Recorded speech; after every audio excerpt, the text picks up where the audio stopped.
by realizing your true nature, by waking up to the truth about who you are, and by waking up to the truth about what reality is, right, that you then are coming from a place that works. And when you're coming from this place that works, the natural thing to do is allow everything to happen the way it's happening, and that's what you're doing with emotions. You're allowing them to happen the way they're happening. If we take that out of the thing and just say that that's a technique, it won't work. It won't work. The only thing that works is the truth. And when you start to live that truth, everything starts to align itself with that truth. It's a relatively simple thing to do. But that's not something that you can do given that your conditioning has a hold on you. Your conditioning has a grip on your brain. You know, the things you believe are determining your behavior. The things you believe are determining what you consider yourself to be. They're determining everything. What you learned in conditioning and what you learned to believe is determining everything. But you see, since we're all in the same boat, you know, we all have been conditioned, and we all have beliefs that we accumulated through our life up until now, right? And that's there running the show, right? But because we identify with that conditioning, we don't see the thoughts that occur in our mind as thoughts that are just coming from our conditioning. If we did, we would be paying a lot more attention to them to see if these thoughts are accurate thoughts.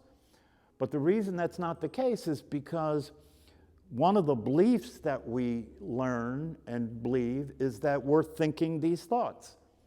And once you believe that, and once you relate to the thoughts that occur in your mind as thoughts that you're creating, that you're the source of, now it gets more complicated and more convoluted, right? Because a lot of the thoughts that occur in your mind are thoughts that you yourself don't even like. Isn't that true? Don't you have thoughts about you that are negative? Why would you do that if you're the thinker of your thoughts? That would make you pretty crazy to have negative thoughts about yourself. And yet everybody does. Everybody does. So now you're in the situation where you believe you're the thinker of your thoughts, and given some of the thoughts you think, even about yourself or about other people, and then you follow those thoughts, right? Your behavior comes from the way you think, and then you behave according to those thoughts, and the behaviors don't work, and people get pissed off at you, and you get depressed about yourself, and you get anxious, and you feel insecure because you don't know what to believe anymore. You can't believe your own thoughts. So this is a condition that people suffer from, and then it gets so stressful that you go to see your doctor and say, I need some pills for this. And it'll take some pills, and it'll change your brain chemistry, or it'll tranquilize you, and then you feel a little better. But you're still in this conditioned state. So the only way out of this is to wake up, because it's a bad dream. Most human lives are a bad dream, right? They're a bad dream because you're not really awake. If you were really awake, you would see things as they are. Being asleep means believing that what you think is true. The world of thought is like a dream, isn't it? Yeah, the world of thought is like a dream, you know? It's like, and you're dependent on this dream you're having to tell you who you are. You're depending on this dream you're having to tell you how to function in this world. And although it doesn't work, you keep trying again and again and again. And you figure it can't be my understanding that's wrong. It must be something out here. So I'll just keep trying. If I get married and it doesn't work, I'll get rid of that one and I'll marry somebody else. And if that doesn't work, I'll get rid of that one and marry somebody else. Oh, right now we have a statistical situation in terms of marriage where way over 50% of marriages fail, and that's only the people that actually get a divorce. The rest of the people stay married for the kids or the money, right, and put up with the situation for the rest of their life, right? And so that's why, you know, the drinking starts, or the prescription medication starts, and the sleeplessness starts, and so forth and so on. It's not a pretty picture. Most human life is not a pretty picture, right? So the way out of that is to start to be still and be quiet and start to learn to pay attention and start to see things as they are. Start to realize that these thoughts that are occurring in my mind are not coming from me. That's a relief to find that out, given some of the thoughts that we think. They're not coming from me. Where are they coming from? They're coming from my conditioning. Well, what's that conditioning say? The conditioning said very early on, you're a physical body, and your personality, and you're separate from everybody else on the planet, so it's you against the other 8 billion in terms of who's going to get the money, who's going to get the food, who's going to get the water, right? But don't worry, you're in in the richest country on the planet, so you don't have to worry about that. Well, wait a minute, but even in this country, people are crawling over each other's back to get more money, aren't they? Yeah, so even here in the richest country in the world, it's not working. It's not working. And greed becomes a reality when it's me against the world, right? I can't worry about you. I got me to take care of. I got my family to take care of, right? And so it's everybody for themselves in this world. It's a you or me reality. It's not a you and me world. When you wake up from that bad dream, you realize it is a you and me world. How do you realize that? Well, you realize the awareness that is my true nature is exactly the same awareness that every other human being is experiencing, meaning that we are literally and exactly the same one. We are not separate at all. We are the same one. And when you realize this, when you see this, it starts to have an impact on the way you relate to other people. You know, you start to realize, well, wait a minute, if somebody's hungry, that's me that's hungry. If somebody's starving, that's me that's starving. If somebody's in a war and they're killing each other, that's me in a war killing each other. And so you begin to have a natural compassion. You begin to feel it in your heart that you're in a natural relationship with everything that exists and with all other human beings. And so you have this compassion. You have compassion for people who are ignorant. You have compassion for people who are fighting. You have compassion for the greedy people that are trying to keep all their money. You have compassion for all of that. And you start to learn to relax and learn to understand that you were born wealthy. You start to relax and learn to understand you were born wealthy. Well, what does that mean? The most valuable thing you have in this life is the fact that you exist, is it not? Is it not? And what's that worth? If you look at the way people behave, it's not worth anything. Not worth anything. I didn't ask to be born. That's what people say, right? Life sucks and then you die. That's what people say, right? So the most valuable thing that you have as a human being has been totally ignored, right? And then we're going to go from there. We are going to ignore that. That's the true wealth. You're born wealthy, but you're poor because you ignore that. Now you're poor. Right? And so now you're in the game of life and you're going to try and get what you need to be happy, satisfied, at peace, and so forth. And even though the evidence is very clear that all the things that people are doing in order to be happy and satisfied and peaceful aren't working, but they never give up. They never give up. You can take rats and put them in a maze. This is done in research. You can put rats and put them in a maze and put cheese somewhere, right? And they'll do exploratory behavior, right? Until eventually they find the cheese, right?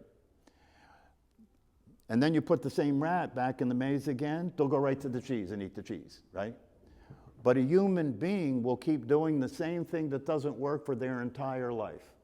They'll never get the cheese, they'll never get the payoff, and they'll keep doing the same thing. Why? Because I believe that's the right thing to do. That's what they told me to do, right? So that's the cost of ignorance. Ignorance means that you don't know what's true. You are ignorant of reality. It's not a detrimental thing. It doesn't make you a bad person. It just means that you're not going to get to be happy in this life. It just means you're not going to be satisfied in this life. You're not going to have peace of mind in this life. You're going to die trying. Most human beings die trying. They die trying. They do their best. Everybody's doing their best. Everybody's doing their best on the planet. Everybody's doing that. That's hard to believe given how poor the best is for a lot of people, right? Well, the reason the best for a lot of people is not very good is because their conditioning is not very realistic. What they believe is true is not true. Who they believe they are is not who they are. And so how can you win in a game when you don't know who you are and you don't know what's true? That's like being on a football field and you bring a baseball bat onto the football field and you're trying to hit a home run and you can't understand why you can't play this game. Because it's not the game you're playing, it's a different game. And that's the condition that people are living with in their life.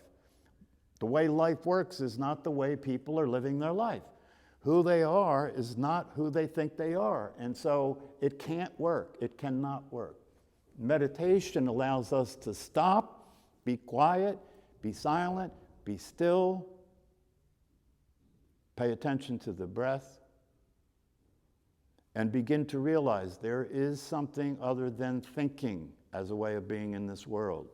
If I move my attention away from the thought process and I become aware of the body breathing, it gives me entrance, it gives me an opportunity to discover my true nature, because now I don't have all the noise, now I don't have all these thoughts about what I am. I can actually experience myself as I exist, as I actually exist.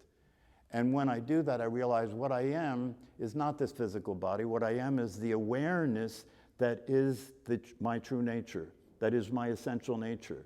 If you say you know the most valuable thing in your life is the fact that you exist, that which exists is the awareness that you are. That's what it is that exists, the awareness that you are.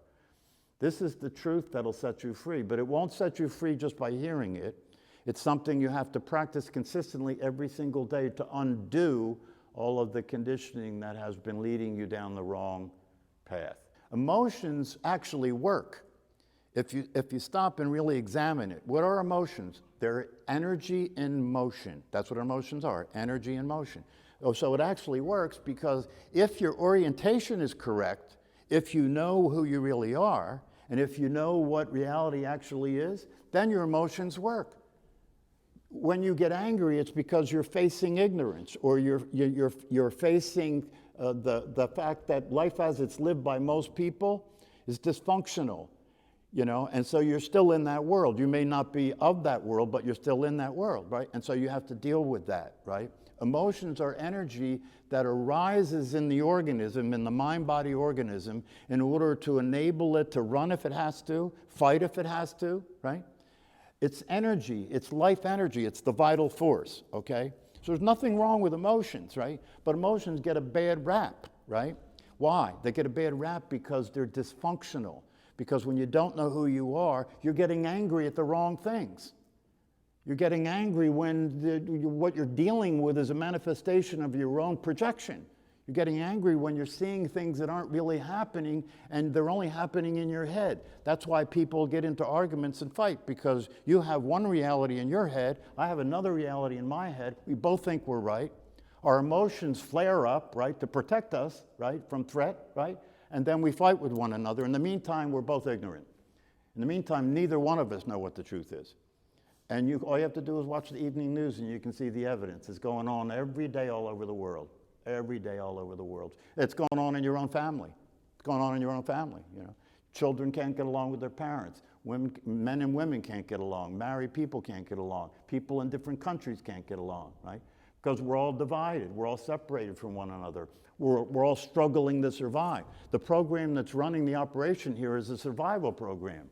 It doesn't care if you're happy. It doesn't care if you're satisfied or peaceful. All it cares about is that the program maintains its own existence. That's all it cares about. The program maintains it. And you start threatening the program, which will happen if you practice meditation, right? Because you're leaving. You're leaving the operation, right? You start threatening the program, and it's designed in such a way to try and pull you back in. Pull you back in. That's why when you start to practice meditation, right? You may practice 1 or 2 or 3 days and say, oh, it was great, I was practicing meditation. And then the 4th day, the system starts to react and says, you're too tired to meditate. The voice in your head will say, you're too tired to meditate. And if you're still believing that's you're not going to question your own thoughts. So you don't meditate, right? It'll say, oh, you can do it tomorrow, right? Or it'll say you're too busy to meditate. Or even better, you're too upset to meditate. That which you're practicing to calm down, you don't practice when you're upset. Hello, how does that work? All right? So it's challenging to establish a meditation practice, because if you establish a meditation practice, you're practicing something that will bring you out of the sleep, out of the dream. You're dreaming your way to reality if you practice meditation, right? You're dreaming your way to freedom if you practice meditation. So here's what I want to leave you with. This practice works, but only if you do it consistently every single day without fail, and only if you learn about the teachings that go along with the practice. But if you do it consistently every single day without fail, and it may take a while for you to get there, but if you get to that point and you start meditating like you brush your teeth every day, your life will change. Well, you can't not be in awareness. If the body is still alive, the awareness that is beholding the body is still present. You know, this is why the teachings are so important, because with the teachings you can develop enough of an understanding of how all this works and how it all fits together that you can answer questions like that. It becomes evident. You can answer questions like that, right? See, the awareness, until you wake up, the awareness is beholding you sleeping. The awareness is always there. You know, you say what you say, you think what you think, you do what you do, right? And you're totally identified with your thoughts, your behaviors, your feelings, and so forth, right? And you don't know who you are, so the awareness is waiting for you to acknowledge its existence. It's waiting there. It is what knows, not you. It's the real source of your life, not you. And until you wake up and recognize that, you're operating in a very limited way, a very dysfunctional way.